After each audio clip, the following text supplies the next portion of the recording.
கும்பராசி நேயர்களுக்கு 2026 தமிழ் புத்தாண்டு எப்படி இருக்கும்? ரொம்ப கவனமாக இருக்கணும் சார், நிதானமாக இருக்கணும். சிம்மத்துக்கு குரு வரும்போது தான் குரு பார்வை இருக்குது.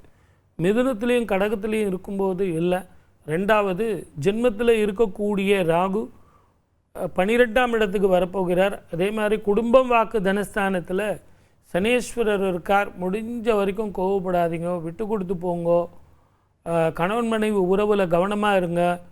ஆஃபீஸில் கூட வேலை செய்கிறவங்க, படிக்கிற இடத்துல, காலேஜில், இது எல்லாத்துலேயும் உங்களுக்கு வேற்றுமொழி இனத்தவர்களால் சில பிரச்சனைகள் வரும். கொஞ்சம் கவனமாக போங்க, நிதானமாக போங்க, பொறுமையாக போங்க, அவசரப்படாதீங்க.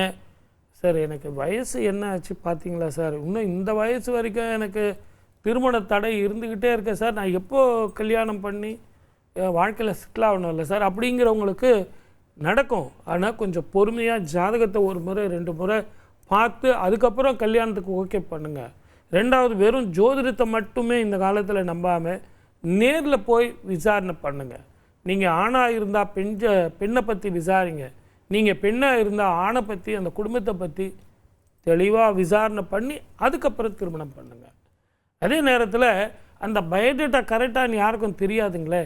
கும்பத்தில் இருக்கும் உங்களது ராசிக்கு உண்டான கிரக சூழ்நிலைகள் இப்போ குடும்ப பாக்கு தனஸ்தானத்தில் சனியும் 12ஆம் இடத்துல ராகுவும் உங்களுக்கு சில பிரச்சனைகள் இருக்கும். இருந்தாலும் காசி, கயா, ராமேஸ்வரம், பித்திருக்களுக்கு தர்ப்பணமும் குலதெய்வ வழிபாடும் செஞ்சீங்கன்னா அற்புதமான பலன் உங்களுக்கு வந்து சேரும். இன்னும் உங்களுக்கு சுப பலன் வரணுங்கிறதுக்காக ஒரு அற்புதமான கோவில் நான் உங்களுக்கு சொல்கிறேன். அந்த கோவிலுக்கு போயிட்டு வாங்க.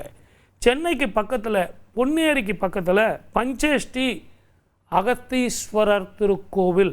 அகத்தியர் வந்து தன்னுடைய கையாலேயே அவருடைய கை ரேகைகள் பட்ட அந்த சின்னங்கள் அமைந்த சிவலிங்கம்.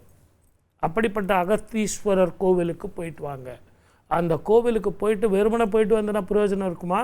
ஆகவே நல்லெண்ணெய், 16 வகையான அபிஷேகங்கள், 9க்கு 5 வேஷ்டி, இதெல்லாம் சுவாமிக்கு எடுத்துகிட்டு போய் வஸ்திர தானம் செஞ்சுட்டு பாருங்கள். வஸ்திர தானம் செய்யும்போது ஒரு நூல் இழைக்கு ஒரு பலன் கிடைக்கும். அதுதான் ரகசியம். அதனால தான் வஸ்திர தானம் பண்ண சொல்கிறோம். அந்த வஸ்திர தானம் செய்யும்போது 2ஆம் இடத்துல உள்ள சனீஸ்வரரும் 12ஆம் இடத்துல உள்ள ராகுவும், உங்களுக்கு குருவனுடைய பார்வை இல்லைனா கூட இந்த அகத்தியர் குருவும் திருவருளும் குருவருளும் சேர்ந்து உங்களுக்கு லக்ஷ்மி அருள் கிடைக்கும். அப்படிங்கிறதான் ஒரு சின்ன ரகசியம். வாழ்க வளமுடன். All the best.